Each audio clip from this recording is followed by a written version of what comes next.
ததனர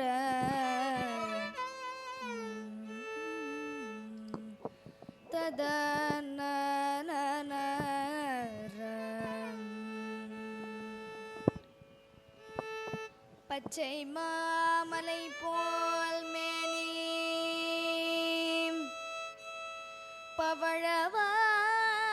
பவழவாய் கமலச் செங்கன்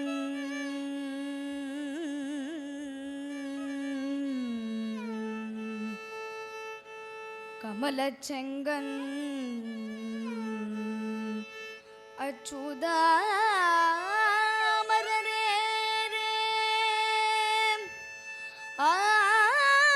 ஆயர்தம் கொழுந்தே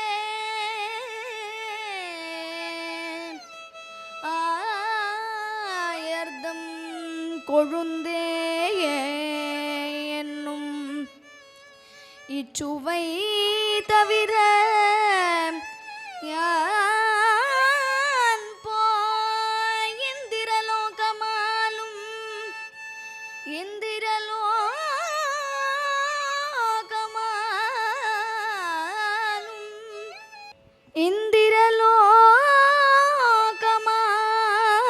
இந்திரலோகமாலும் அச்சுவை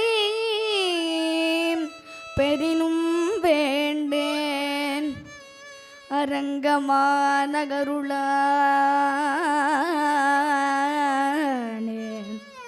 அரங்கமா நகருளானே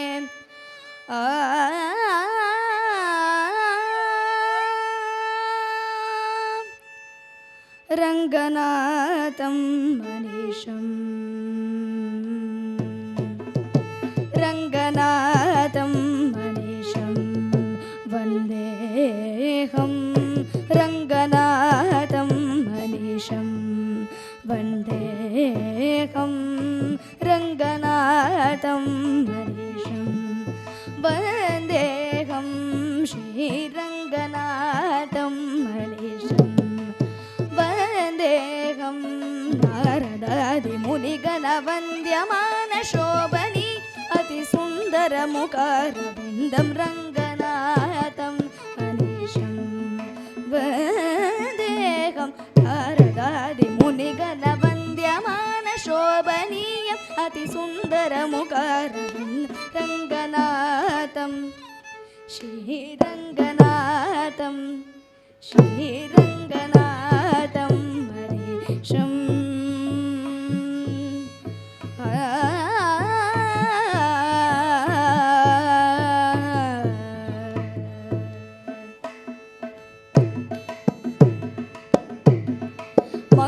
मंगलकर निष्कलंक दक्षिण मंदाकिनी कावेरी मध्यस्थं मंगलकर निष्कलंक दक्षिण मंदाकिनी कावेरी मध्यस्थं शंखचक्र गदा पद्मधरहस्तं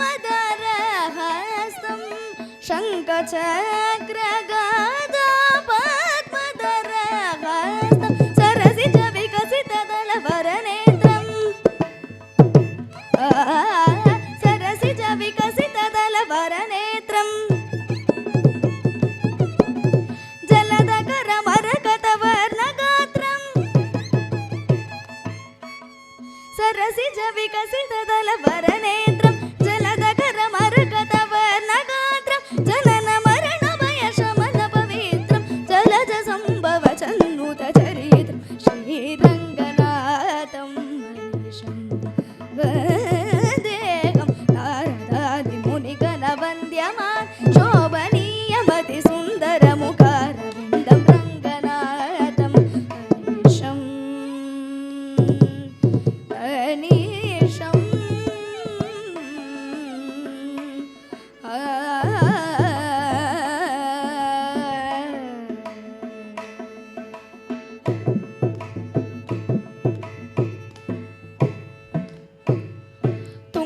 ತುಂಗಮನಿ ಕನಕ ಮಂಜು ಕಟಕ ಕರ ಕಂಕಣ ವಿಲಸಿತಾಂಗಂ ಶುಭಕರಂ ಶ್ರೀರಂಗನಾಥಂ ಗಣೇಶಂ ತುಂಗಮನಿ ಕನಕ ಮಂಜು ಕಟಕ ಕರ ಕಂಕಣ ವಿಲಸಿತಾಂಗಂ ಶುಭಕರಂ ಶ್ರೀರಂಗನಾಥಂ ಗಣೇಶಂ ಸಗಮರಂಗನಾಥಂ ಗಣೇಶಂ ವಂದೇಹಂ ನಾರದಾದಿ ಮುನಿಗಣ ವಂದ್ಯಮಾನ್ ಶೋಭನೀಯಮತಿ ಸುಂದರ ಮುಖಾರವಿಂದಂ ರಂಗನಾಥಂ ಗಣೇಶಂ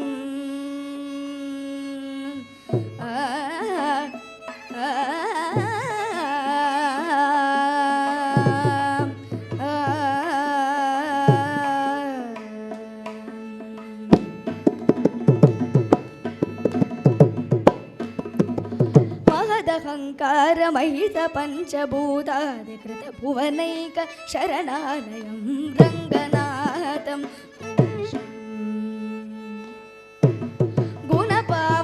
गुणपावनमात्मकादीतं परमरञ्जनमशेषितवैभवं तरोन्नतमाधुरमतिशयमतिशोभितसुवदनम् अतिशीतलपदयुगं रङ्गनाथं गणेशं वन्देहं ವಂದ್ಯಮಾನ ಶೋಭನಿ ಅತಿ ಸುಂದರ ಮುಖಾರವಿಂದಂ ರಂಗನಾಥಂ ಗಣೇಶಂ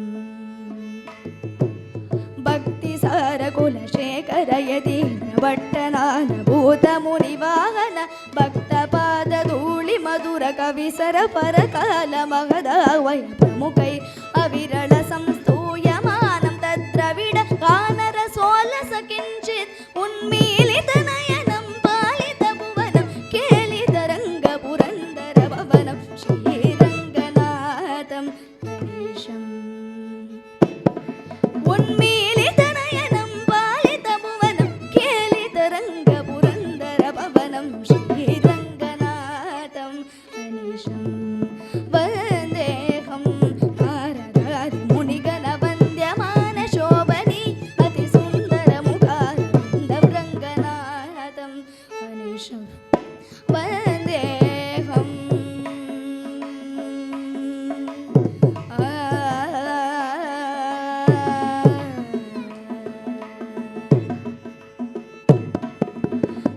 ಲಾವಣ್ಯ ಪದ ಸರೋರುಹಂ ರಾಜಯೋಗ ದರ್ಶನ ಸಂದೋಹಂ ಲಾವಣ್ಯ ಪದ ಸರೋರುಹಂ ಅತಿಲಾವಣ್ಯ ಪದ ಸರೋರುಹಂ ರಾಜಯೋಗ ದರ್ಶನ ಸಂದೋಹಂ ಭಾವ ಮಧುರ ಸರಸ ಪ್ರವಾಹಂ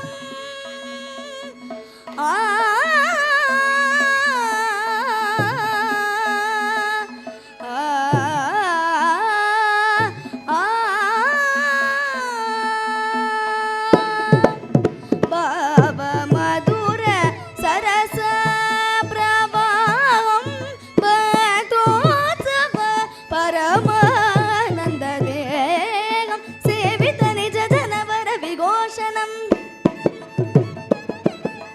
ಸೇವಿತ ನಿಜ ಜನವರ ವಿಘೋಷಣಂ ಶೀಕರ ರುಚಿತ ರುಚಿರ ವಿಭೂಷಣಂ ಸೇವಿತ ನಿಜ ಜನ ಸೌವಿಧ ವಿಹಂಗ ಭೋಗಿ ಭಾಷಣಂ ಸನ್ನುತಲಂಕಾಧಿಪ ವಿಭೀಷಣಂ ಶ್ರೀರಂಗನಾಥಂ ಶ್ರೀರಂಗನಾಥಂ ಶ್ರೀರಾತಂ ಗಣೇಶಂ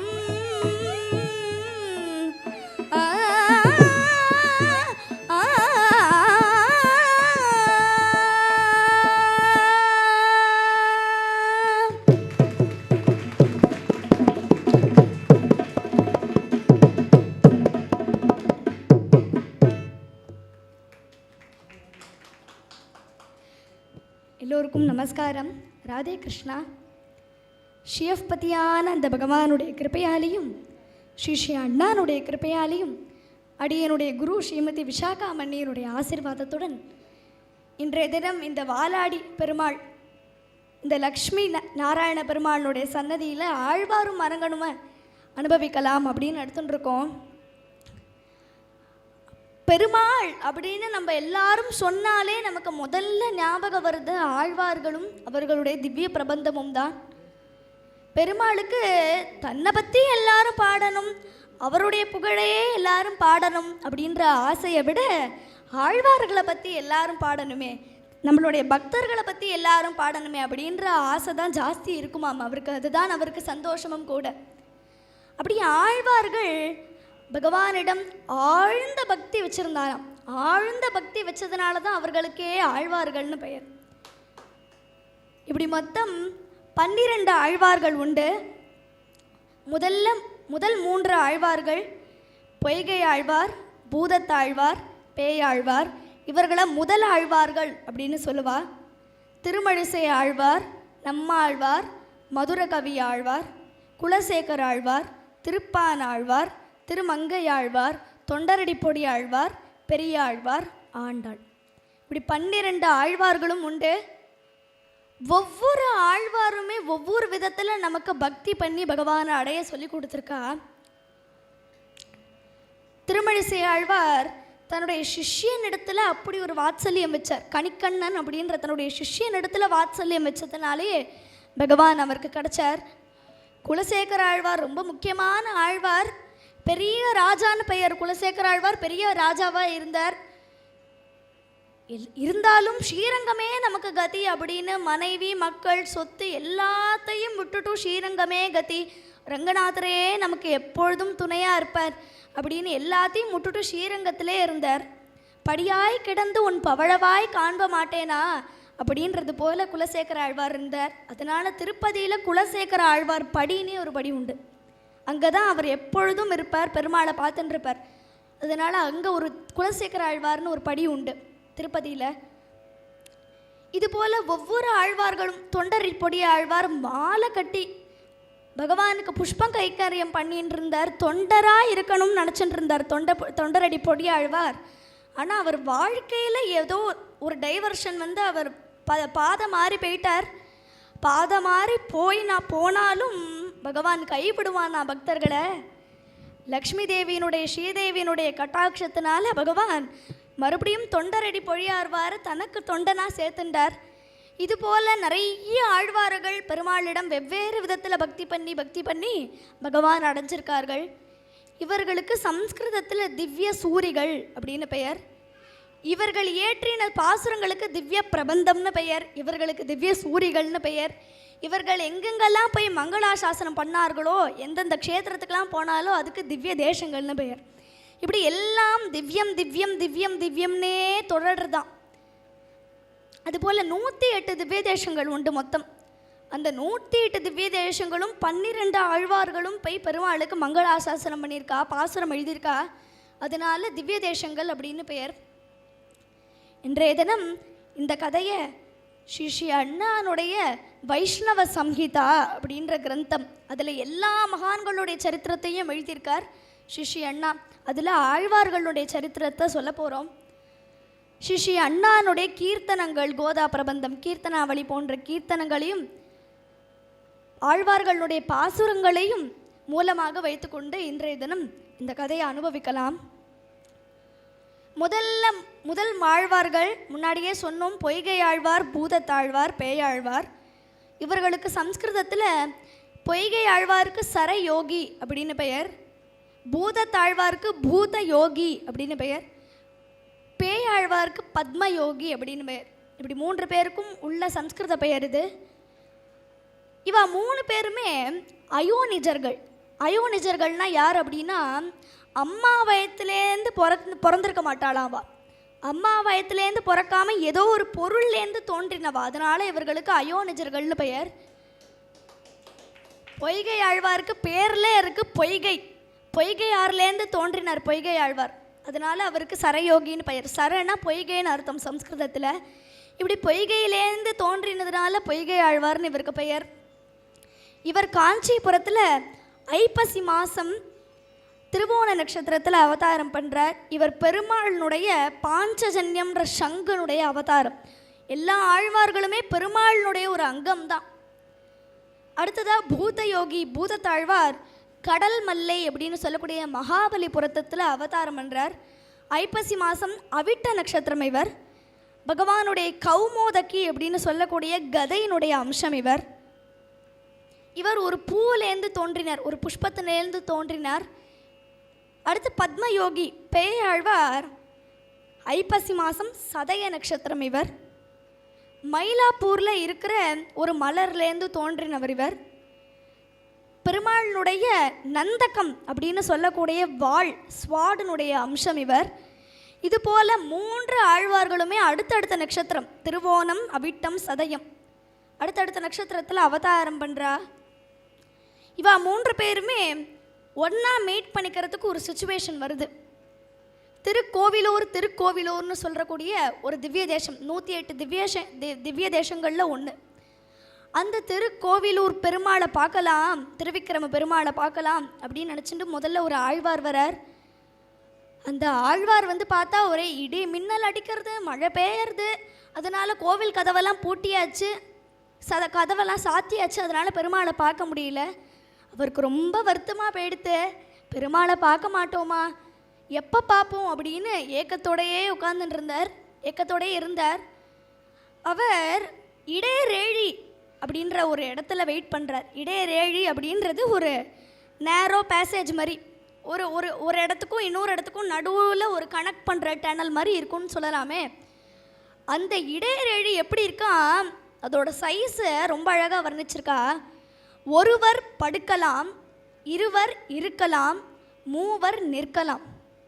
அதாவது அவ்வளோதான், அவ்வளோ சைஸ் தான் இருக்குது, அதுக்கு மேலே இடம் இல்லை. ஒருத்தர் வந்தால் படுத்துக்கலாம், 2 பேர் வந்தால் உட்கார தான் முடியும், மூணாவதாக ஒருத்தர் வந்தால் நிற்க தான் முடியும். அவ்வளோ சின்னதாக அந்த இடையரேழி. அதில் இவர் வெயிட் பண்ணின்னு இருக்கார். முதல்ல வந்த ஒரு ஆழ்வார் வந்த உடனே அடுத்து 2வது இன்னொரு ஆழ்வார் வந்துட்டார். அவர் கேசவா கோவிந்தா நாராயணா வாசுதேவா அப்படின்னு நாராயண நாமத்தை சொல்லிக்கொண்டே வந்தாராம்.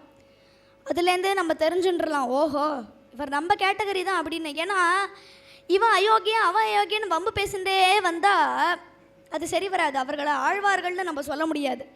ஆழ்வார்கள்னா தனித்த பெருமையே என்னென்னா பகவானுடைய நாமத்தை சொல்கிறவா தான். அதனால் இவர் இப்படி நாமம் சொன்னதுனால முதல்ல வந்த ஆழ்வார் 2வது வந்த ஆழ்வாரை வரவேற்கிறார். இப்படி 2 பேர் வந்தால் உட்காந்துண்டா. அடுத்து 3வதாக இன்னொருத்தர் வந்தார். அவரும் இதே போல் நாராயண நாமத்தை சொன்னார்.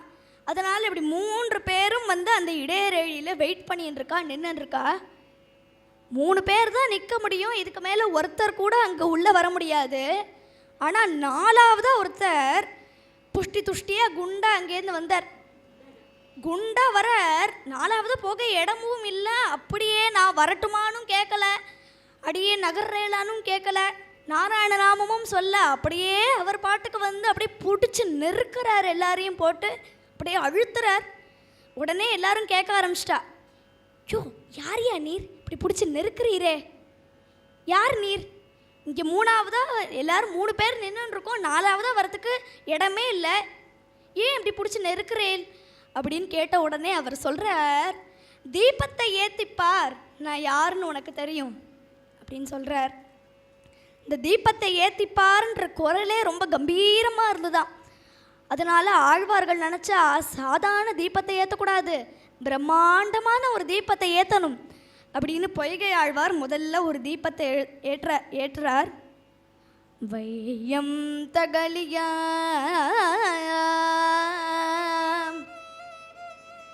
வார்கடலே நெய்யாக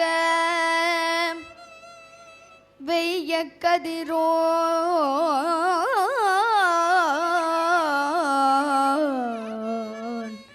விளக்காக செய்ய சுடராழியான் அடிக்கே சூட்டினேன், அடிக்கே சூட்டினேன்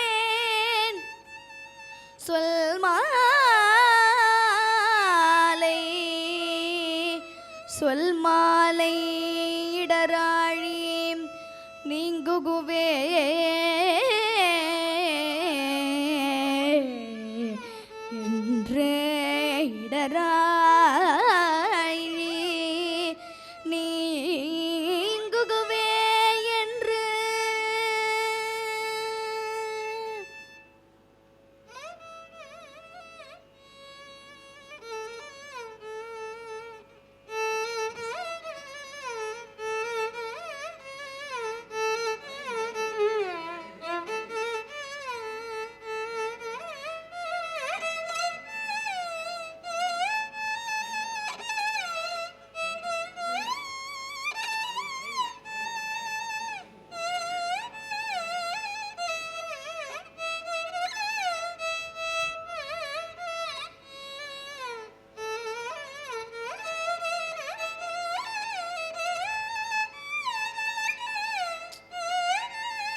பொய்கை ஆழ்வார் சொல்றார், வையம் தகழியா.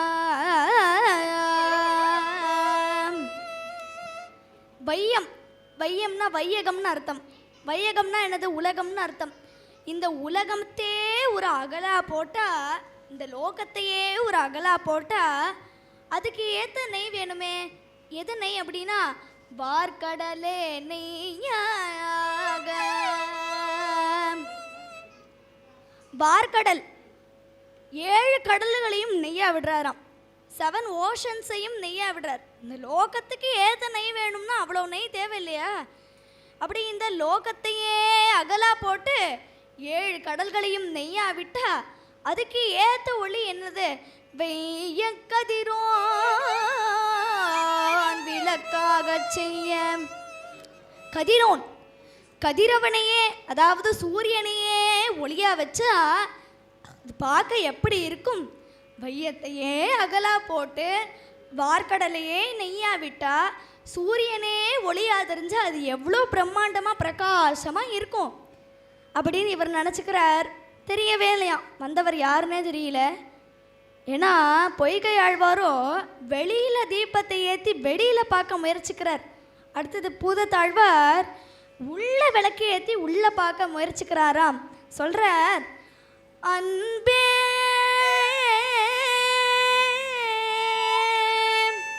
தகழியா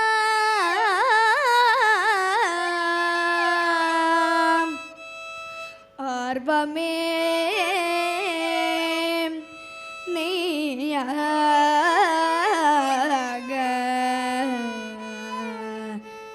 என்பு உருகு சிந்தை, என் புருகு சிந்தை இடுதிரியா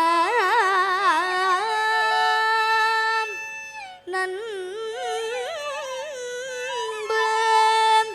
உருகி உருகி ஞானச்சுடர் விளக்கேற்றினேன் நாரணர்க்கு ஞான தமிழ் புரிந்தனா.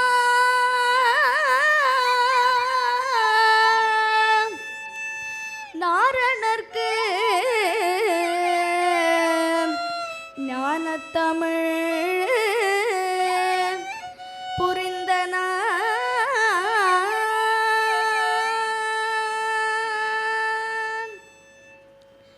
சொல்றார், அன்பே தகழியா, அன்பே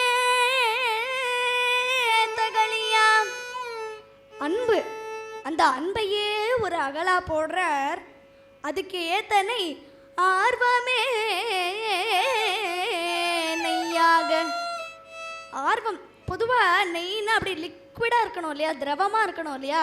அதுபோல் நம்ம ஆர்வமும் உருகி இருக்கிற நம்ம ஆர்வத்தையே நெய்யா விட்டா எது திரி போட்டால் தானே விளக்கேறியும். இன்பு உருகு சிந்தை இடுதிரியா. சிந்தை நம்மளுடைய தாட்ஸ் இருக்கு இல்லையா, பொதுவாக திரி போட்டால் எவ்வளோ பெரிய நீல திரி விளக்கு போட்டால் கூட அது எரிய எரிய எரிய எரிய அப்படியே குட்டியாண்டே வரும் இல்லையா? அப்புறம் கொஞ்ச நேரம் கழித்து அது இருக்கிற இடமே தெரியாமல் போயிடும், அப்படியே மறைஞ்சிடும். அதுபோல் நம்ம சிந்தையும் உருகி இருக்கணுமா. அந்த பெருமாளை பார்க்க மாட்டோமா, அவங்கிட்ட பேச மாட்டோமா, ஆண்டாள் போல் அவனையே நம்ம சரணாகதி அடைய மாட்டோமா, கல்யாணம் பண்ணிக்க மாட்டோமா, அதுபோல் அந்த சிந்தையே நமக்கு உருகணுமா. நமக்கெல்லாம் சிந்தை உருகிறதே பெருசு, ஆனால் ஆழ்வார்களும் உடம்பே உருகி போயிடுமா. பெருமாளை பார்க்க முடியலன்ற தாப்பத்தில் அவர்களுக்கெல்லாம் உடம்பே உருகி போயிடும். இப்படி அந்த இன்புருகிற சிந்தையே இடுத்திரியா போட்டால் அதுக்கு ஏற்ற ஒளி ஞானச்சுடர் விளக்கேற்றினேன். ஞானச்சுடர், ஞானம்ன்ற அந்த சுடர் தான் ஒளியாம். அஜ்ஞானம்ன்ற இருள் நீங்கி ஞானம்ன்ற ஒளியை கொண்டு வரணும் இல்லையா? ஏன்னா வெளியில் இருக்கிற எலக்ட்ரிசிட்டிலாம் ஆன் பண்ணால் கூட உள்ள வெளிச்சம் வந்துருமா? ஞானம்ன்ற தீபத்தை ஏற்றினா தானே நம்ம மனசுக்கு வெளிச்சம். அதுபோல் அந்த ஞானச்சுடர் விளக்கேற்றினேனே அப்படின்னு பூதத்தாழ்வார் பாடுறார். அடுத்தது பேயாழ்வார் ஒரு விளக்கு ஏற்றணுமோனோ அதுதான் இல்லையா. சொல்கிறார், திருக்கண்டேன் பொன்மேனி கண்டேன், திருக்கண்டேன் பொன்மேனி கண்டேன், திகழும் அருக்கண் அணிநிறமும் கண்டேன், செருக்கிளரும் பொன்னாழி கண்டேன், புரிசங்கம் கை கண்டேன், புரிசங்கம் கை கண்டேன், என்னாழி வண்ணன் பால், என்னாழி வண்ணன் பால், இன்று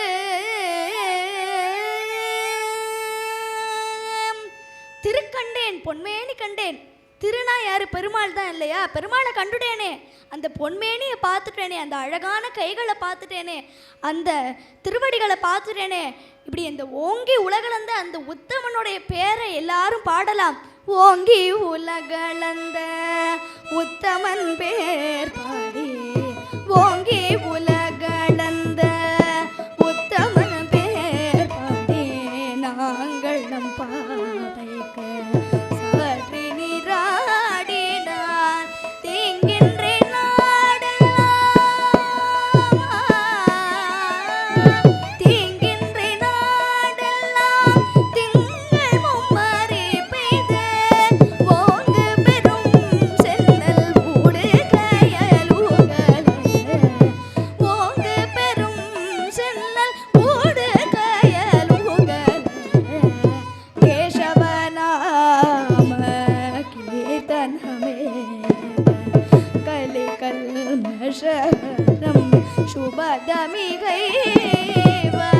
வாசுதேவா கிருஷ்ணா மாதவ கோவிந்த, வாமன த்ரிவிக்ரம பத்மநாபே, வாமன த்ரிவிக்ரம பத்மநாபே, பூங்குவலை போதில் பொறிவண்டு கண்படுப்ப, தேங்காது போக்கிருந்த சீத்தமுலை பற்றி, வாங்க கூடம் நிறைக்கும் வள்ளல் பெரும் பசுக்கள், வாங்க கூடம் நிறைக்கும் வள்ளல் பெரும் பசுக்கள், நீங்காத செல்வம் நிறைந்தேலோரும் பாவாய், நீங்காத செல்வம் நிறைந்தேலோரும் பாவாய், உச்சித காலமித பிருஷ்டிகரம் உத்தம சாத்வல வர்தன விருஷணிகரம், ரக்ஷித கோவத்ச விருஷணிகரம்,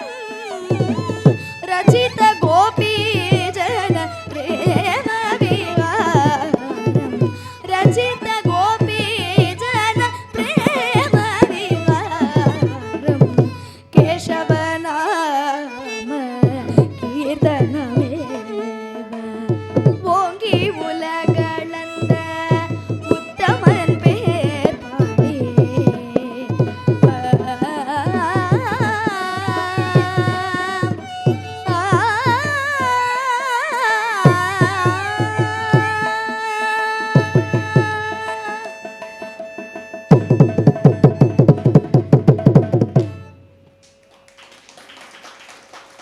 இந்த ஓங்கி உலகளந்த அங்கே திருவிக்கிரம பெருமாள் தான் மூலவர் இல்லையா திருக்கோவிலூரில்.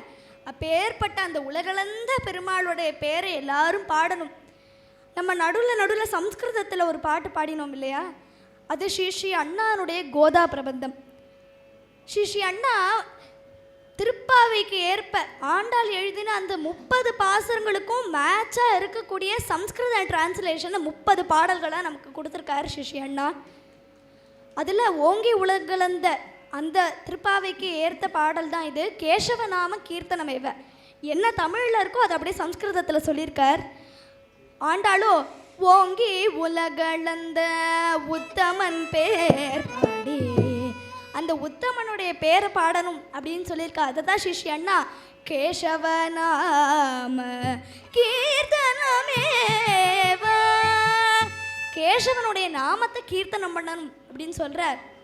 ஆண்டாள் சொல்றா, திங்கின்றி நாடெல்லாம் திங்கள் மும்மாறி பெய்து, தீங்கின்றி நாடெல்லாம் திங்கள் மும்மாறி பெய்து. அதாவது இந்த நாடுக்கு எப்போ கரெக்டாக மழை பெய்யணுமோ அப்போ தான் மழை பெய்யணும், அளவாக மழை பெய்யணும். ரொம்ப ஜாஸ்தியாக மழை பெஞ்சாலும் பிரச்சனை, அதுக்குன்னு மழையே பெய்யலனாலும் பிரச்சனை. அதனால சமமான அளவில் மழை பெய்யணும். இப்போ பெய்யறது வெயில் அடிக்குன்னா மழை பெய்யறது, மழை அடிக்கும்னு சொன்னால் வெயில் அடிக்கிறது, டிசம்பர் மாதத்தில் வெயில் அடிக்கிறது, மே மாதத்தில் மழை பெய்யறது, இப்படி மாற்றி மாற்றி இருக்கக்கூடாதான். அப்படி அந்த நாடில் பிரச்சனை இல்லாமல் இருக்கணும்ன்றத பிரார்த்தனை பண்ணிக்கிறா ஆண்டாள். அதை தான் சிஷி அண்ணா உச்சித கால மித விருஷ்டிகரம், உச்சிதமான காலத்தில் சமமான அளவான மழை பெய்யணும் அப்படின்னு சொல்கிற ஆண்டாள் சொல்கிறா, வாங்க கூட்டம் நிறைக்கும் வெள்ளல் பெரும் பசுக்கள், பசுக்களை காப்பாற்றணும். கோமாதா விஸ்வமாதா இல்லையா? கோக்களை காப்பாற்றலைன்னா நமக்கு எப்படி ஒரு விஷயம் கிடைக்கும்? பால் கிடைக்கிறது, தயிர் கிடைக்கிறதுனா கோமாதானால தான் இல்லையா? அப்படி அந்த கோவத்சைய ரட்சிக்கணும். ரக்ஷித கோவத்ச விருஷனிகரம் அப்படின்னு சிஷ்ய அண்ணா சொல்கிறார். இது போல் ரொம்ப அழகாக இந்த கோதா பிரபந்தத்தில் நம்ம அண்ணாவையும் ஸ்மரிச்சுக்கிறோம். அடுத்ததாக நம்மாழ்வார் மதுரை கவி ஆழ்வார், ரொம்ப முக்கியமான ஆழ்வார்கள் ரெண்டு பேருமே. திருக்குறுங்குடி அப்படின்ற க்ஷேத்திரத்தில் உடையநங்கை அப்படின்றவர் போகிறார். எங்கே போகிறார்? உடையநங்கையும் அவரோட மனைவியும் அங்கே இருக்கிற பெருமாள் சௌந்தரிய பரிபூர்ணன் அப்படின்னு பெயர். சௌந்தரிய பரிபூர்ணன்னா சர்வதகா பூர்ணன், எல்லாத்துலேயும் சிறந்தவன் அர்த்தம். பராக்கிரமத்தில் இருக்கட்டும், வீரியத்தில் இருக்கட்டும், அழகில் இருக்கட்டும், குணத்தில் இருக்கட்டும், இப்படி எல்லாத்துலேயும் பரிபூர்ணனா அந்த சௌந்தரிய பரிபூர்ணன் பெருமாள் கிட்ட போய் இவா ரெண்டு பேரும் பிரார்த்தனை பண்ணுறா. இவாளுக்கு புத்திர பாக்கியம் கிடையாது, குழந்தை இல்லை ரொம்ப வருஷமாக. அதனால பிரார்த்தனை பண்ணிக்கிறா. பகவான் ஸ்வப்னத்தில் சொல்கிறார், கவலைப்படாதீங்கோ, நாமே உனக்கு புத்திரனாக அவதரிப்போம் அப்படின்னு சொல்கிறார். ரொம்ப சந்தோஷமாக போயிடுத்து இந்த பெற்றோர்களுக்கு. நினச்சிக்கிறா, பகவானே நமக்கு குழந்தைய பிறக்க போகிறதுனா பிறந்த உடனே பிரபாவம் காட்டும் போல இருக்கு, 1-2 வயசுலேயே எல்லாருக்கும் பகவான் தான் அப்படின்னு தெரிஞ்சிடும் போல இருக்கு அப்படின்னு காத்துருக்கா. வைகாசி விசாகம் அன்றைய தினம் குழந்தை பிறந்தது. ரொம்ப பொன்னான நாள், நம்மாழ்வார் பிறந்த நாள். இனிமே தான் வரப்போகிறது நம்மாழ்வாருக்கு ஜெயந்தி. வைகாசி விசாகத்தில் அந்த குழந்தை பிறந்தது. ஒன்றும் காட்டலை, இட்ட கையும் இட்ட காலுமாக இருக்குது. ஒரு பிரபாவமும் காட்ட, ஒரு அசைவும் இல்லை. ரொம்ப தாபமாக போயிடுத்து இந்த பெற்றோர்களுக்கு. ஆழ்வார் திருநகருக்கு போய் அந்த பெருமாளை பிரார்த்தனை பண்ணிக்கிறா. பெருமாளே, உங்ககிட்ட தானே வேண்டிண்டோம், இப்படி குழந்தை பிரபாவத்தை காட்டலனாலும் பரவாயில்ல, ஒரு சாதாரண குழந்தை போல கூட நடமாட மாட்டேங்கிறது, அழ மாட்டேங்கிறது, தவழ மாட்டேங்கிறது, நீய மாட்டேங்கிறது, ஒன்றுமே பண்ண மாட்டேங்கிறதே அப்படின்னு இந்த பெற்றோர்களுக்கு ரொம்ப தாபமாக இருந்தது. குழந்தைய சன்னதியில் போட்டுட்டு பிரார்த்தனை பண்ணிட்டு பிரதட்சணம் பண்ணிட்டு வரலாம் அப்படின்னு பார்த்தா குழந்தைய காணலைங்க. குழந்தை எங்கேயோ போயிடுத்து. இவர்களுக்கு சந்தேகம் வந்தது. ஏன்னா குழந்தைக்கு எங்கேயாவது போக தெரிஞ்சால் தானே போகும், அதுவும் நடக்கவும் நடக்காது, தவழவும் தழுவாது, எப்படி ஒரு இடத்துலேருந்து இன்னொரு இடத்துக்கு போயிருக்கும் அப்படின்னு இவர்கள் யோசித்து பார்க்குறா. வந்திருக்கிற அந்த தர்ஷனாப்திகள் கிட்ட கேட்குறா, இங்கே ஏதாவது ஒரு குழந்தை போச்சா, குழந்தைய பார்த்தேலா? அவர்கள் சொன்னால், குழந்தை இந்த பக்கமாக தான் போச்சு. போச்சா? போகாதே, அதுக்கு நடக்கவும் தெரியாது, எப்படி போயிருக்கோம்? சரி போய் பார்க்கலாம் அப்படின்னு அந்த திசையை நோக்கியே போனால் அங்கே ஸ்தல விருட்சம் புளிய மரம். அந்த புளிய மரத்தில் பாலகோபி மகாயோகி சந்திய பிதரோ ஸ்வயம் த்யாயபி ஸ்ம சதா கிருஷ்ணம் கிருஷ்ண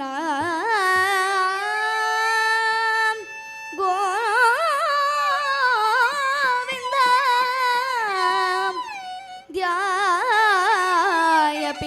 சதா கிருஷ்ணம் தின்த்ரிணி கோட்டஸ்திதः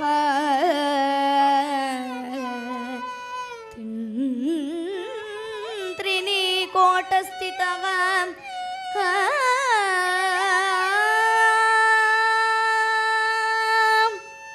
பாலகோபி மகாயோகி. இது சிஷ்ய அண்ணானுடைய வைஷ்ணவ சமீத ஸ்லோகம். பாலகோபி மகாயோகி, ஒரு மகாயோகியை போல தின்த்ரிணி கோட்டஸ்திதக, தின்த்ரிணி கோட்டம் அப்படின்னு சம்ஸ்கிருதத்தில் பெயர் உண்டு. எதுக்கு அப்படின்னா புளிய மரத்து பொந்துன்னு அர்த்தம். தின்த்ரிணி கோட்டம், அந்த புளிய விருட்சம் இருக்கு இல்லையா, அந்த புளிய மரத்து பொந்துக்குள்ள நம்மாழ்வார் அப்படியே யோகத்தில் கண்களை மூடிக்கொண்டு இப்படி பத்மாசனத்தில் வச்சு அந்த பெருமாளையே தியானம் பண்ணிட்டு இருக்கார். பெற்றோர்களுக்கு ரொம்ப ஆச்சரியமாக எடுத்து அவர்கள் நினச்சிக்கிறா குழந்தை பிரபாவம் காட்டும் தான், ஆனால் எந்த விதத்தில் காட்டும் நமக்கு தெரியாது. தட்சிணாமூர்த்தியை போல அமைதியாக இருந்து கூட பிரபாவம் காட்டலாம், அதே சமயம் வார்த்தைகளால் கூட பிரச்சாரம் பண்ணி அந்த விஷ்ணு பரத்துவத்தை காப்பாற்றலாம். இவர்களுக்கும் விவேகம் உண்டு இந்த பெற்றோர்களுக்கு. அதனால் மறுபடியும் கூட்டின்னு வரல குழந்தைய. அந்த கயிறை கட்டலாமா, இதை வந்திருக்கலாமா அப்படின்னு இல்லாமல் குழந்தைய அப்படியே வச்சுருக்கா. அந்த புளிய மரத்து பொந்துக்குள்ளேயே இருக்குது. தினமும் வந்து வந்து அந்த குழந்தைக்கு வேர்த்தா அதெல்லாம் தொடச்சி விட்டு அழகாக அந்த முடியெல்லாம் வாரி ஒரு கொண்டை போட்டு அதில் முத்தெல்லாம் மாட்டி விட்டு, முத்து மணியெல்லாம் மாட்டி விட்டு பெருமாளினுடைய மகிழம்பூ மாலை, அந்த வக்குள மாலையை சாத்துறா குழந்தைக்கு. ரொம்ப தாபமாக இருந்தது இவர்களுக்கு. இப்படியே 16 வருஷ காலம் ஓடுறது. இந்த 16 வருஷமும் அந்த குழந்தைக்கு சாப்பிடணும்னு தோணலை, ஒரு ஜலம் குடிக்கணுமோன்னு தோணலை, எதுவுமே அதுக்கு பண்ண பிடிக்கல, எதுவுமே அது பண்ணலை. ஏன்னா நம்ம ஆழ்வார்க்கோ உண்ணும் சோறு பருகு நீர் தின்னும் வெற்றிலையும் எல்லாம் கண்ணன் கண்ணன்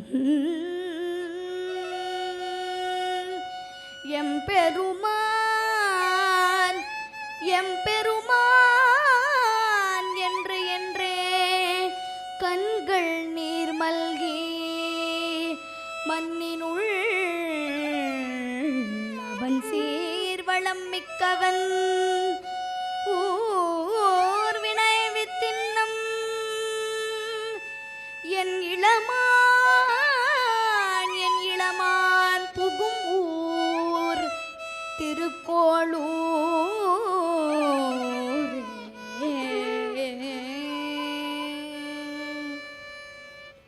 உண்ணும் சோறு பருகநீர் தின்னும் வெற்றிலையும். நம்ம சாப்பிட்ற அந்த சாப்பாடும் கண்ணன், பருகிற நீரும் கண்ணன், தின்ற வெற்றிலையும் கண்ணன், ஒரு காக்கா பறந்தாலும் கண்ணன், மரங்களை பார்த்தாலும் கண்ணன். இப்படி காக்கை சிறகினிலே நந்தலாலா, காக்கை சிறகினிலே நந்தலாலா நின்றன் கரிய நிறம் தோன்றுதையே நந்தலாலா, காக்கை சிறகினிலே நந்தலாலா நின்றன் கரிய நிறம் தோன்றுதையே நந்தலாலா, பார்க்கும் மரங்கள் எல்லாம் நந்தலாலா, பார்க்கும் மரங்கள் எல்லாம் நந்தலாலா,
பார்த்தாலும் கண்ணங்கரேன்னு இருக்கிற கண்ணன் ஞாபகம் வருது.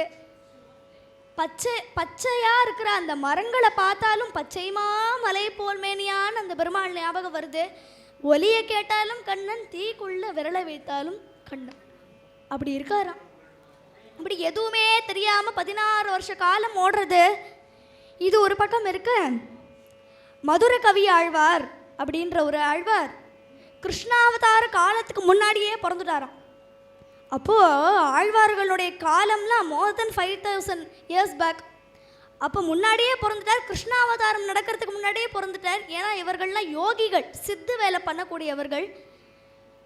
கிருஷ்ணாவதாரத்தை பூரா அனுபவிக்கணும்னு நினச்சார். கிருஷ்ணன் கூடயே இருக்கணும், கிருஷ்ணனுக்கே சேவை பண்ணணும், இப்படி கண்ணனோடையே இருக்கணும்னு நினச்சிட்டு சரி இன்னும் அவதாரம் நடக்கலை இல்லையா, இப்போது இந்த ராமச்சந்திர பிரானுடைய கதையை தானே முடிஞ்சிருக்கு, அவரையே பிரார்த்தனை பண்ணுவோம் அப்படின்னு ஒரு தீர்த்த யாத்திரையை அயோத்திக்கு போய் சரைய நதிக்கு வர ஓரமாக அப்படியே தியானம் பண்ணிகிட்டே இருக்கார். திடீர்னு கண்ணை திறந்தார். அங்கே போகிறவர் ஒருத்தரை கேட்டார், கிருஷ்ணாவதாரம் ஆயிடுதா?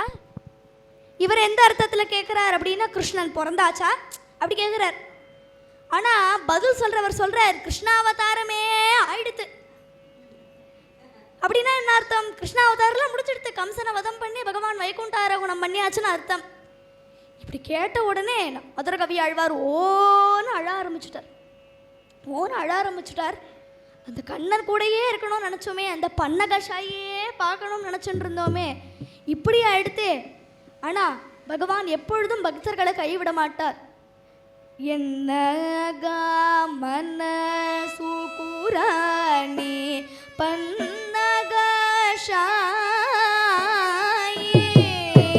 கண்ணூலே கண்டி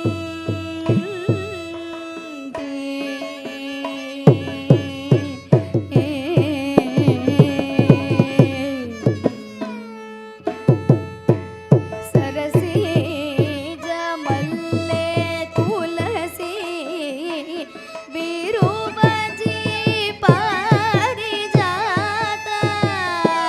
கரமூலே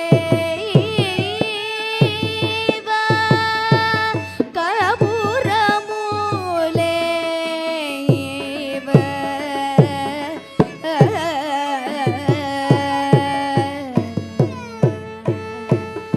என்னக மனசு புராணி பன்னகஷாயே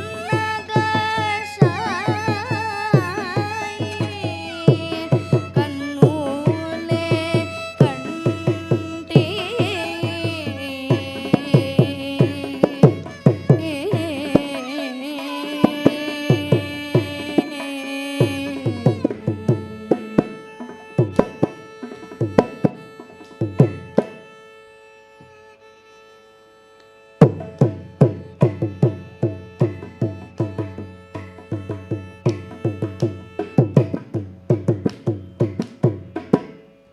இப்படி இந்த பன்னகஷாயை பார்க்காத கண்கள் கிடையாதான். இந்த மயில் இறகுல இருக்கும் இல்லையா, அந்த ஓட்டை போல அதுதானா. இந்த கைகளால், நம்ம கைகளால் துளசியால் பகவானுக்கு பூஜை பண்ணலன்னா அது கைகள் கிடையாது. தேரில் 4 பக்கமும் தொங்குமே, அது போல் அந்த தொம்பைகள் போல தானே நம்ம கைகள் அப்படின்னு தியாகராஜ சுவாமி சொல்கிறார். இப்படி விட்டுட்டோமேன்ற கவலையிலேயே அப்படியே ராத்திரி நிலவை பார்க்குறார். வானத்தையே பார்த்துன்னு உட்காந்துருக்கார். அப்போது ஒரு நட்சத்திரம் தெரியறதான், ஒரு ஜோதி தெரியறது. அது அவரை கூப்பிடுறது போலேயே தோன்றது. நினச்சுட்டார், இது சாதாரணமான நட்சத்திரம் கிடையாது, ஏதோ ஒரு ஆச்சரியம் இருக்குது அப்படின்னு நினச்சிட்டு அந்த நட்சத்திரம் அப்படி கூப்பிடுறதான், இந்த திசையை நோக்கி போ அப்படின்றது போல் காட்டுறது. அந்த நட்சத்திரத்தை பின்தொடர்ந்து கொண்டே போகிறார். பகல்லலாம் விஸ்ராந்தி எடுத்துப்பார், ஏன்னா ராத்திரியில் தான் நட்சத்திரம் தெரியும் இல்லையா, அதனால அது தொடர்ந்து போகிறார். அயோத்தி எங்கே இருக்குது, ஆழ்வார் திருநகரி எங்கே இருக்குது, அது வரைக்கும் நடந்து வரார். ஆழ்வார் திருநகரி வந்தோடனே அந்த நட்சத்திரம் மறைஞ்சுடுத்து. உடனே அங்கே போகிறவர் ஒருத்தரை கேட்டார், இங்கே ஏதாவது ஆச்சரியம் உண்டா? என்ன ஆச்சரியம்? இல்லை இங்கே யாராவது மகான் மாதிரி யாராவது யோகி உண்டா? இருக்காருப்பா, 16 வருஷமாக ஒரு குழந்தை அந்த புளிய மரத்து பொந்திலே இருக்குப்பா, நாராயண நாமத்தையே தியானம் பண்ணின்னு இருக்கு. அது அப்படியே கிடக்கு, ஜடமாக கிடக்கு. சரி போய் பார்க்கலாம் அப்படின்னு போனால் நம்மாழ்வார் ஜடமாக உட்காந்துருக்கார். அதனால அவருக்கு சட்ட கோப்பன்னே பெயர் வந்துடுது. தன்னுடைய ஜடத்தையே கோபிச்சுட்டார். ஏன்னா தப்பி தவறி கூட வாய் திறந்துட முடியாதான். வாய் திறந்துட்டோன்னா அம்மா நமக்கு சொல்லி கொடுப்பா இல்லையா, நமக்கு எப்போ பேச ஆரம்பிக்கிறோமோ அப்போ அம்மா சொல்லி தருவா. தா தா பாட்டி தோ தோ அம்புலி மாமா அப்படின்னு வெளி வஸ்துக்களெல்லாம் சொல்லி கொடுத்துருவா. உள்ளே இருக்கிற வஸ்து தெரியாமல் விடும். அதனால தப்பி தவறி கூட நம்மாழ்வார் வாயை திறக்கல, தன்னுடைய சட்டத்தையே கோபிச்சுட்டாராம். மதுரகவி ஆழ்வார் கிட்ட போய் பார்க்குறாள். என்ன இப்படி கண்ணை திறக்க மாட்டேங்கிறாரே, கண்ணையே மூடி இருக்காரே, சரி கண்ணை திறக்கிறாரான்னு பார்ப்போம் அப்படின்னு காத்திருக்கார். ஏன்னா இப்படி தட்டுன்னு இப்படி கை தட்டுறது சொடுக்கிறது இதெல்லாம் பண்ணக்கூடாது, அபச்சாரமாக போயிடும். அதனால அப்படியே காத்திருக்கார். திடீர்னு ஒரு மாதிரி சைலண்ட்டாக இருந்ததா, இடமே அப்படியே அமைதியாக இருந்ததா. ஒரு கல் எடுத்து பொட் அப்படின்னு போட்டார். போட்ட உடனே நம்மாழ்வார் கண்ணை திறந்தார். 16 வருஷமாக கண்ணை திறக்காதவர் கண்ணை திறந்தார். மதுரகவி ஆழ்வார் சொன்ன உடனே அப்படி கண்ணை திறந்து பார்த்துட்டார். சரி பேசுகிறாரான்னு பார்ப்போம். நம்மாழ்வார் தகுதிக்கு ஒரு கேள்வி கேட்குறாராம் மதுரகவி ஆழ்வார். ஏன்னா அச்சு பிச்சரில் கேள்வி கேட்கக்கூடாது. நீங்கள் கருத்தால் என்ன சாப்பிட்டேல், என்ன டிஃபன் சாப்பிட்டேல், காஃபி குடிச்சேலா, பூஸ்ட் குடிச்சேலா அப்படிலாம் கேட்கக்கூடாது. நம்மாழ்வார் தகுதிக்கு ஏற்றது போல ஒரு ஞானம் உள்ள கேள்வியாக கேட்கணும் இல்லையா. மதுரகவி ஆழ்வார் கேட்குறார், செத்ததின் வயிற்றில் சிறியது கிடந்தால் எத்தை தின்று எங்கே கிடக்கும். அவருக்கு மட்டும்தான் புரியும். அப்படி ஒரு கேள்வி கேட்குறார். நம்மாழ்வார் முதல்ல வாயை திறந்து சொல்கிற பதில், பொதுவாக எல்லா குழந்தையும் அம்மா அப்பான்னு தானே சொன்னோம். நம்மாழ்வார் சொல்கிறார், அத்தை தின்று அங்கே கிடக்கும். இதுக்கு என்ன அர்த்தம் அப்படின்னா, மதுரகவி ஆழ்வார் கேட்டார், செத்ததின் வயிறு. எது செத்ததின் வயிறு அப்படின்னா அந்த ஜடமான உலகம்தான். இந்த ஜடமான உலகத்தில் அணுமாத்திரமான ஜீவன் பிறக்கும் பொழுது அணுமாத்திரம் இவ்வளவுதான் இருக்குமா, அதை தான் சிறியதுன்னு சொல்கிறார். இந்த ஜடமான உலகத்தில் சிறியது கிடந்தால் எத்தை தின்று எங்கே கிடக்கும், எதை சாப்பிடும் எங்கே கிடக்கும். நம்மாழ்வார் சொல்லிட்டார், அத்தை தின்று அங்கே கிடக்கும், அதே சாப்பிட்டுண்டு அங்கேயே கிடக்கும். ஏன்னா இந்த சம்சாரம்ன்ற சாக்கடையில் புழு போல தத்தளிக்கிறோம். பகவான் பாவம் தத்தளிக்கிறதே அப்படின்னு அந்த புழை எடுத்து விட்டா மறுபடியும் துடிக்கும் சாக்கடைக்கே போகணும் அப்படின்னு. அதுக்கு பிராப்தம் அவ்வளவுதான். ஒரு ராமகிருஷ்ண பரமஹம்சர் கதை சொல்லுவா. ராமகிருஷ்ண பரமஹம்சர் ஒரு நாள் மீன்காரிகளெல்லாம் பார்த்து கேட்குறார், இப்படி நீங்கள் மீன் நாத்தத்தோடையே தினமும் தூங்குறேளே, உங்களுக்கு அது ஒரு மாதிரி டிஸ்டர்பன்ஸாக இருக்காதா? இப்போ பாருங்கோ, இந்த மீன் கூடைகள்லாம் இந்த ரூமில் வச்சுடுங்க, அந்த ரூமில் கூடையாக மல்லிகைப்பூ வாங்கி வச்சுருக்கேன், அங்கே வாசனையாக தூங்குங்கோ அப்படின்னு சொன்னாராம். எல்லா மீன்காரிகளும் தூங்குறா, ஒருத்திக்கும் தூக்கம் வரலையாம்.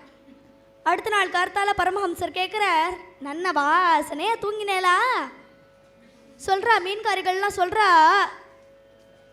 தூக்கமே வரல சாமி, எங்களுக்கு தூக்கமே வரல அப்படின்னு சொல்கிறா. ஏன்னா அவளுக்கு அந்த மீன் நாத்தத்திலே இருந்து பழகி போயிடுத்து. அதனால வாசனைனா என்னாலே தெரியாமல் போயிடுத்து. இப்படி பிராப்தம் அவளுக்கு இதுதான். பூர்வ ஜென்மத்தில் நம்ம என்ன தப்பு காரியம் பண்ணுறோமோ அடுத்த ஜென்மத்தில் அதுதான் நமக்கு கண்டினியூ ஆகும். இவர் இப்படி சொன்ன உடனே ரொம்ப சந்தோஷமாக போயிடுத்து. இவர் வாயை திறந்ததுனால தானே நமக்கு திருவாய்மொழின்ற 1000 பாசங்களும் கிடச்சது இல்லையா. அந்த அத்தை தின்றுன்ற ஒரு பதில்னாலே திருவாய்மொழின்ற 1000 பாசங்கள் கிடச்சிது. இவர் வாயை திறக்கலன்னா அவருக்கு அனுபவம், ஆனால் வாயை திறந்தால் தானே நம்ம எல்லாருக்கும் அனுபவம். அப்போ தானே நமக்கு பாசுரங்கள் கிடைக்கும், 1000 பாசுரங்களும். அப்படி ஒரு பாசுரம் சொல்கிறார். மதுரகவி ஆழ்வார் தான் ஏடுபடுத்தின்னு இருக்கார். நம்மாழ்வார் ஒரு பாசுரம் சொல்கிறார், பற்றுடே அடியவர் கெளியவர் பிறர்களுக்கு அறிய வித்தகன் மலர்மகள் விரும்பும் வித்தகன்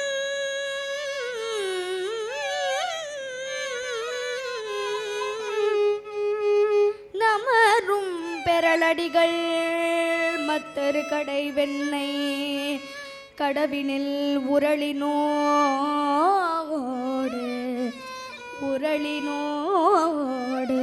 ஆப்புண்டு உரளினோடு ஆப்புண்டு எத்திரம் நின்னுட்டார். எத்திரம்னு நின்னுட்டார். இன்னும் பாசுரம் முடிக்கல, பாதி பாசுரம் இருக்கு. அப்படியே கண்ணை மூடிண்டார். தியானம் எங்கேயோ போயிட்டார்.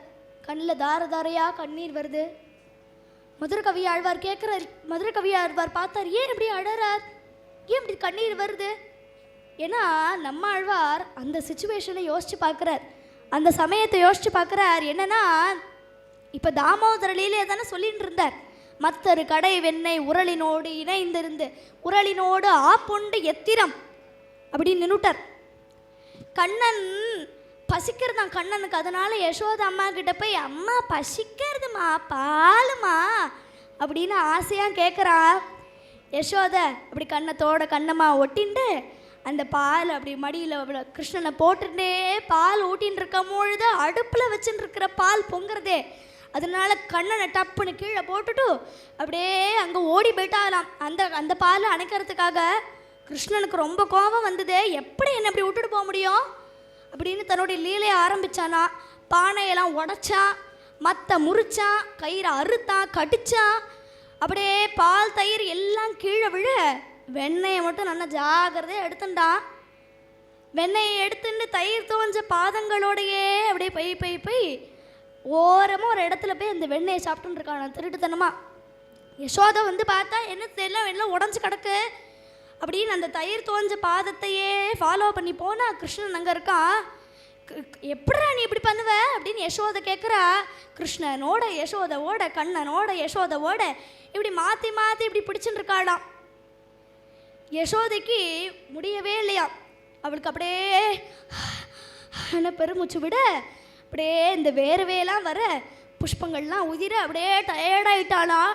கிருஷ்ணா வாடா அப்படின்னு உடனே கண்ணன் அங்கேருந்து அம்மா கிட்ட போய் அந்த உரலில் கட்டிட்டாளே யசோதை. உபனிஷத் உச்சியில் இருக்கிறவன் இப்போ யசோதையினுடைய காலடியில் இருக்கானே, யாராலையும் கட்டு போட முடியாதவனை இப்படி கட்டிட்டாளே யசோதை. எல்லா தேவர்களுக்கும் ஆச்சரியமாக இருந்ததா. பிரமனும் இந்திரனும் மனதில் பொறாமை கொள்ள, பிரமனும் இந்திரனும் மனதில் பொறாமை கொள்ள, பிரமனும் இந்திரனும் மனதில் பொறாமை கொள்ள, உரலில் கட்டி வாய்ப்புத்தி கெஞ்ச வைத்தாய், உரலில் கட்டி வாய்ப்புத்தி கெஞ்ச வைத்தாய் கண்ணனை, உரலில் கட்டி வாய்ப்புத்தி கெஞ்ச வைத்தாய் கண்ணனை, உரலில் கட்டி வாய்ப்புத்தி கெஞ்ச வைத்தாய் தாயே என்ன தவம் செய்தனே யசோதா எங்கும் இணை பரபிரம்மம் அம்மா,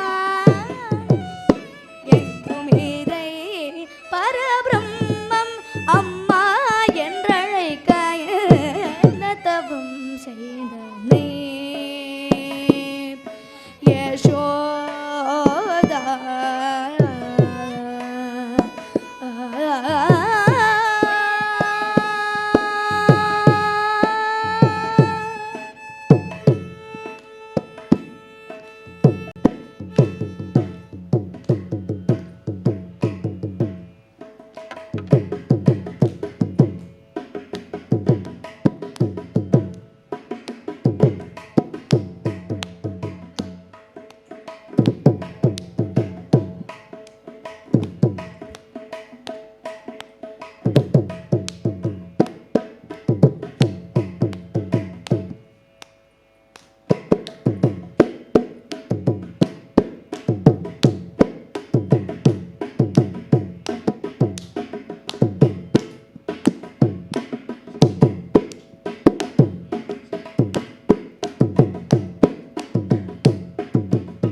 இப்படி நம்மாழ்வார் எப்படி அந்த யசோதை கட்டி போட்டா அவர் சொல்ல வேண்டிய வார்த்தை என்னன்னா, உரளினோடு இணைந்திருந்து உரளினோடு இணைந்திருந்து ஏங்கிய எழிவே. அந்த ஏங்கிய எழிவேன்ற வார்த்தையை தான் அவரால் சொல்ல முடியல. ஏன்னா கண்ணன் ஏங்கி போயிட்டான், அது அவரால் சொல்ல முடியல. எப்படி ஒரு சிம்பிளிசிட்டி அப்படி பகவான் காட்ட முடியும் யசோதை கிட்ட? அங்கேருந்து கண்ணன் ஸ்வர அழுக விடுறான், பொய் அழுக அழறான் வாசம் தான். ஆனால் எதுக்காக அழறான் அப்படின்னா, அம்மா இப்படி கட்டி போட்டுட்டாலே அப்படின்னு அழறானா இல்லையா? நான் ஏன் குட் பாயா இல்லை, நான் ஏன் சமத்து பையனா இல்லை, எங்கள் அம்மாவுக்கு நான் ஓட விடாமலே நான் கிடச்சிருக்கலாமோனோ, ஏன் நான் அப்படி பண்ணேன் அப்படின்னு அழறானா கண்ணன்.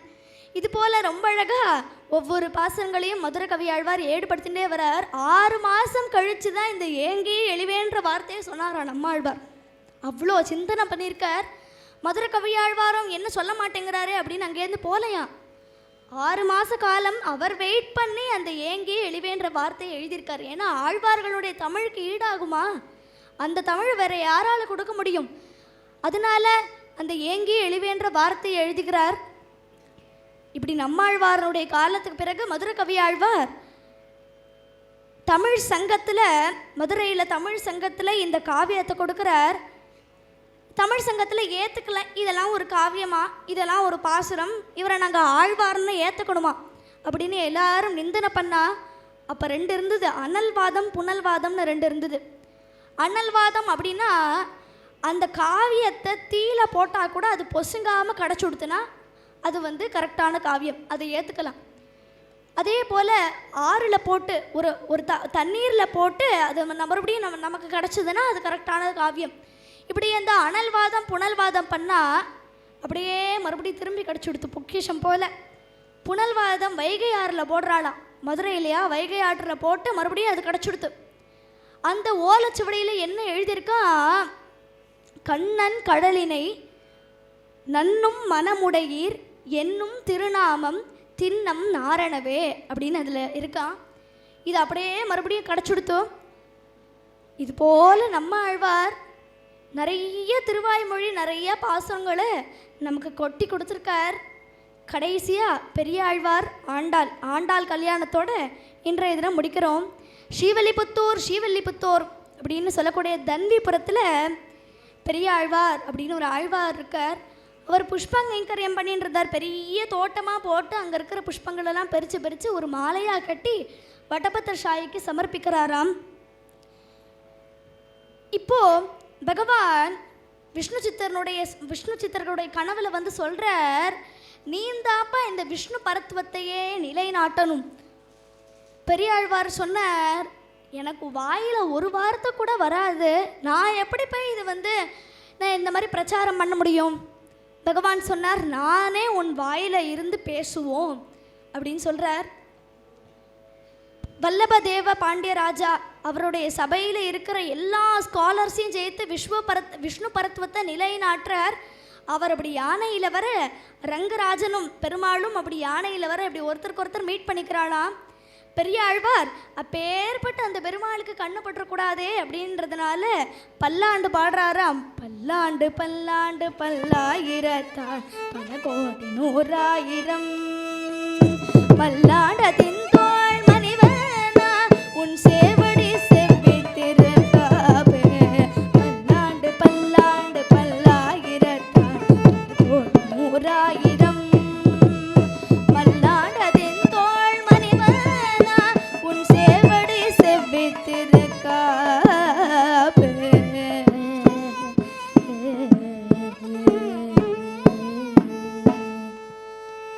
பெருமாளுக்கே பல்லாண்டு பண்ணுறார், மங்களாசாசனம் பண்ணுறார். இப்படியே இந்த வந்த அவர் வந்து காசாக கொடுக்குறார். அந்த ராஜா அதுக்கு கிஃப்டாக காசு கொடுக்குறார். அதையும் தான் வச்சுக்காம அதையும் தோட்டமாக போட்டு மறுபடியும் கைங்கரியம் பண்ண ஆரம்பித்தார் பெரியாழ்வார். இப்படி ஒரு பக்தனுக்கு ஒரு சமயம் துளசி பாத்தியில் குவா குவா குவா அப்படின்னு ஒரு குழந்தை அழற சத்தம் கேட்குறது, அழுகுரல் கேட்குறது. என்ன என்ன அந்த என்ன யாரும் சத்தம் கேட்குறது, அழுகுரல் கேட்குறது அப்படின்னு போய் பார்த்தா கோதை அழகாக அவதாரம் பண்ணியிருக்காளாம். சாக்ஷாத் ஸ்ரீதேவினுடைய அவதாரம் இல்லையா ஆண்டாள். அப்படி துளசி பாத்தியில ஐயோ நிஜயா பெரியாழ்வுக்கு கிடச்சிருக்கார். ஆஷாடே பூர்வ பல்குண்யாம்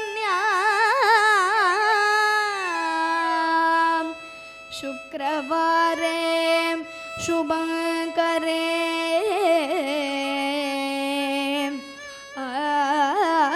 विरासी जगन्माता तुलसी काननांतरे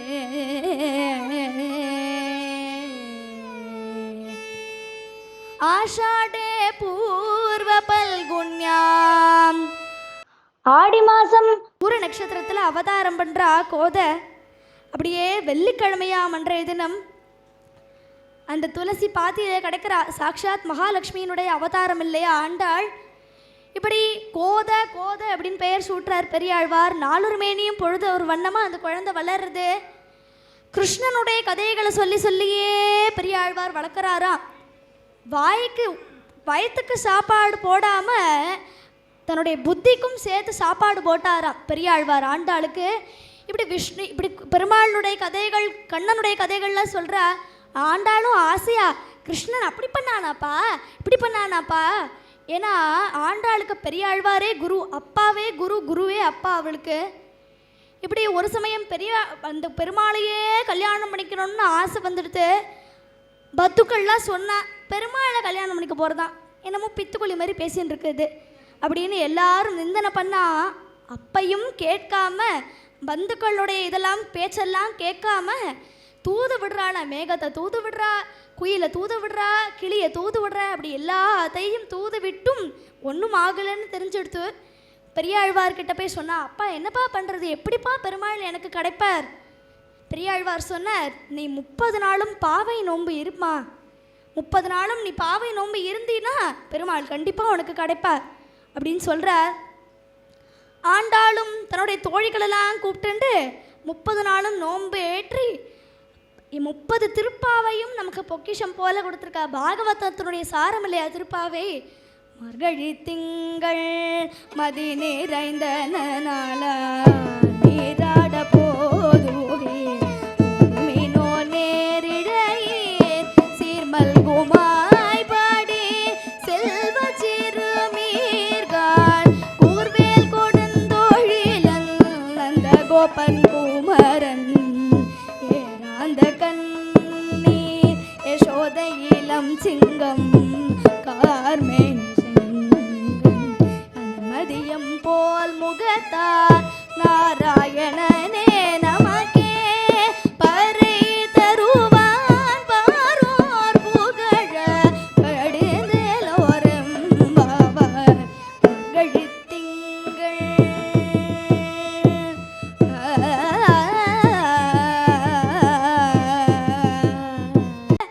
மாலை மாத்தினா கல்யாணம் ஆயிடுத்து அப்படின்னு நினச்சிட்டு மாலை மாத்திராளாம். பெருமாளே இவளுடைய மாலை ஏத்துண்டார் இல்லையா, ஸ்வீகரிச்சுட்டார் இல்லையா. இப்படி வாரணம் 1000 சொல்ல கடா கண்டேன் தோழினா அப்படின்னு கனவு கன்றா. எதோ அவ கனவுல பார்த்தாலோ கொஞ்ச நேரம் கழிச்சு அதுவே நினைவுல நடந்து கொடுத்தான். பெருமாள் அங்கேருந்து ரங்கராஜர் அப்படி அந்த பல்லாக்கில் ராஜ ராஜ ராஜ ராஜ செல் செல் செல் செல்னு வரார்.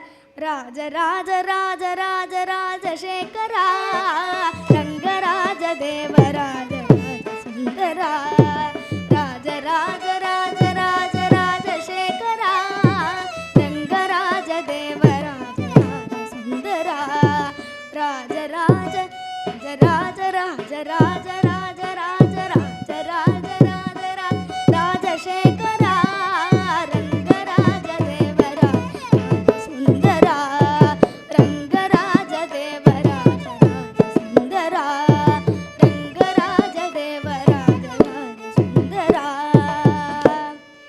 இப்படி பெருமாள் ஜல் ஜல் ஜல்னு பல்லாக்கில் வரார். அங்கேருந்து ஆமாம் ஜல் ஜல்னு பல்லாக்கில் வந்து பல்லாக்கிலேருந்து குதிச்சு பெரியாழ்வார்கிட்ட வந்து கேட்குறார், கோதைன்ற ரத்னத்தை எனக்கு கொடுக்குறேளா அப்படின்னு கேட்ட உடனே பெரியாழ்வார் ஆசையாக கோதையை பெருமாளுக்கு கல்யாணம் பண்ணி கொடுக்குறார். இப்படி ஒருத்தருக்கு ஒருத்தர் மாலை மாற்றிக்க அப்படி ஆண்டவனுக்கே ஆண்டாடாராள். மாலை சாற்றினாள் கோதை மாலை மாற்றினாள் மாலை சாற்றினாள்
श्यामसुन्दरः तथा सप्तपदीं कृत्वा लाजहोमं चकार இப்படி மாங்கல்ய சூத்திரம் கண்டேப்பி இப்படி ரெண்டு பேரும் அப்படியே ஒருத்தருக்கு ஒருத்தர் கல்யாணம் பண்ணிக்க ஆண்டாளும் பெரிய ஆழ்வாரும் அப்படியே பெருமாளுடைய திருவடியிலேயே ஐக்கியமாடுறா. இப்பேற்பட்ட இந்த வாலாடி பெருமாள் கோவில் சன்னதியில் இன்றைய தினம் ஆழ்வார்களுடைய சரித்திரத்தை சொல்கிற பாக்கியம் அடியனுக்கு கிடச்சிருக்கு. இப்படி எல்லா ஆழ்வார்களுடைய பெயரையும் சொல்லி இன்றைய தினம் மங்களம் பாடி முடிக்கிறோம். भूताब्जकासार मुनिभक्तिसार भूताब्जकासार मुनिभक्तिसार परकाल षटकोपसन्नुताय भागवत पदरेणु कुलशेखरवान् श्री विष्णु चित्तार्य वन्दिताय मङ्गलं नित्य शुभ मङ्गलं मधुर कविनाथ मुनिया मुनाचार्य महापूर्णयतिराजसेविताय महनीय कूरेश पराशर भट्टार्य माधव मुनि कृष्ण सूर्यभाविताय जय मङ्गलं नित्य शुभ मङ्गलं निगमान्त गुरुदेव वरवर मौन्यादि निर्दोष निजदास पूजिताय निगमान्त वेद्याय श्रीरङ्गनाथाय निरवध्य प्रेमिक कीर्तिताय जय मङ्गलं नित्य शुभ मङ्गलं जय मङ्गलं नित्य शुभ